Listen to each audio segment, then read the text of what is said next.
राजस्थान धड़कन न्यूज।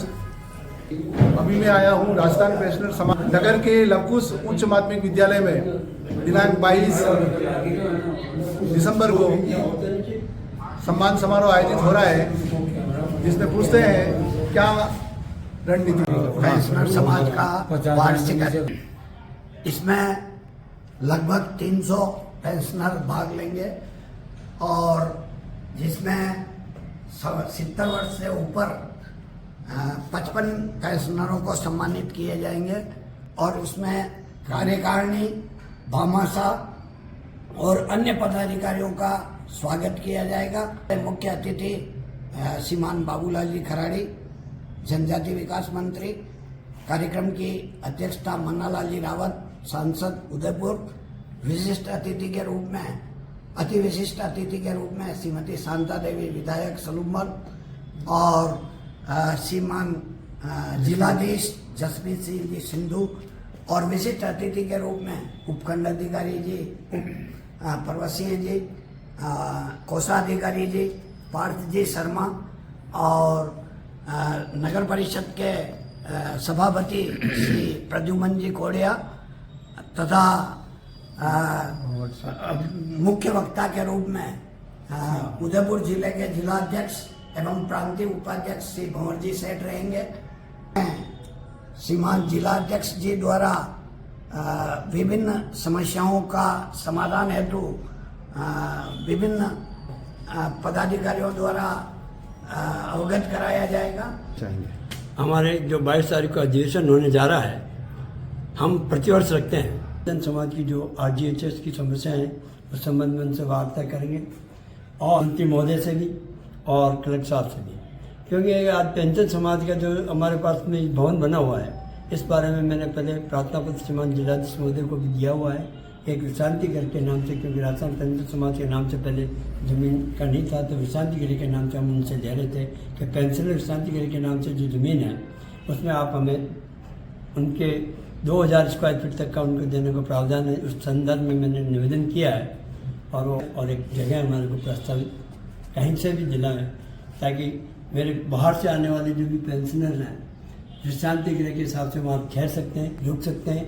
ये सुविधा भी पेंशन बच्चों को तो मिल रही है, परंतु इस पेन के अंदर हम चाहते हैं कि जो विधवा बहुएँ होती है, बेटों की बहुएँ, तो उनको पेंशन नहीं मिल पाती, तो उस संदर्भ में भी हमने मंत्री महोदय को आगे जिला स्तर पर से लेकर प्रांतीय स्तर तक अपने इसको आवाज़ को उठाई है। और उसके साथ साथ पेंशनर की जो थी 65 साल पे 5%, 70 पे 10% और 75 पे 15% और 80 पे 20% जो मिल रहा है वो सही है, परंतु अभी जो राज्य सरकार ने हमें दी वो 70 के ऊपर 5% और 75 के ऊपर 10% दी, जबकि हम 65 के ऊपर 5% मांग रहे थे और 70 के ऊपर 10% और 75 में 15% और 80 के ऊपर 20% जो पहले यथावत चल रही थी।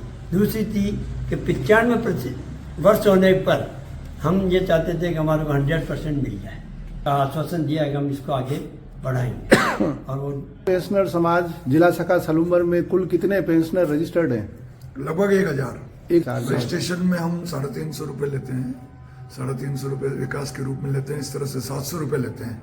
प्रत्येक आते हैं, उनकी सारी समस्याओं का समाधान करवाने का प्रयास करते हैं, पारिवारिक पेंशन के लिए प्रयास करते हैं और वृद्ध लोगों को इधर उधर भटकना ना पड़े, उनको तकलीफ ना हो, इससे संबंधित हम सारे कार्य देखते हैं। हम चाहते हैं कि अब सरकार हमें जो पेंशन दे रही है उस पर इनकम टैक्स नहीं लगे। इनकम टैक्स लगकर हमारी पेंशन काटी जा रही है, जबकि ये निर्वाह के लिए बहुत आवश्यक चीज है, तो पेंशनरों को इससे राहत मिले, इस तरह की मांग हम इस सम्मेलन में उठाने जा रहे हैं।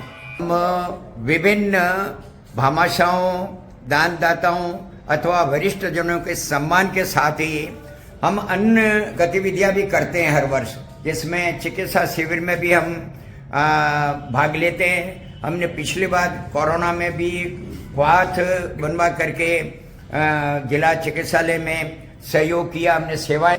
जो वरिष्ठ पेंशनर घर से आ नहीं पाते उनके भी जीवन प्रमाण पत्र जो नवंबर में भरे जाते हैं उसके लिए भी हम सहयोग करते हैं। अब कहना चाहिए कि एक जीवित पेंशनर जो है वो सामने जाकर के अपने अधिकारी को प्रस्तुत होता है, तो क्या इसका क्या प्रमाण है? मतलब आज दिन तक समझ में नहीं आया, सरकार को क्या कहना चाहिए इस बारे में भी हमने हमारे पेंशनर समाज के राजस्थान स्तर के अधिकारी हैं, उन्होंने भी उनको हमने बात पहुंचाई, उन्होंने आगे भी पहुंचाई है।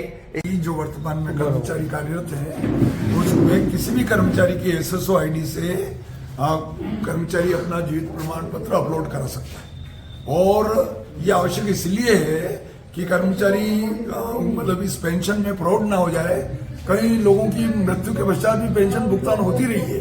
एक उदाहरण के लिए मैं नंदलाल जी सिंधी का एग्जाम्पल दूंगा कि उनकी पेंशन 3-4 महीने तक जमा होती रही आफ्टर डेथ। तो ये ठीक नहीं है। सरकार को भी मतलब अपने को कहीं नुकसान में नहीं लगकर सरकार को समय पर अवगत कराना हमें होता है। इसलिए ये आवश्यक है कर्मचारी अपना जन्म प्रमाण पत्र प्रस्तुत करे, लेकिन उसको फिजिकली जाने की जरूरत नहीं है। वो किसी भी कर्मचारी के SSO ID से उसको अपलोड करा सकता है, ई-मित्र से करा सकता है। अन्य कई तरह की प्रक्रियाएं हैं, मतलब उसको जितना इजी हो सके।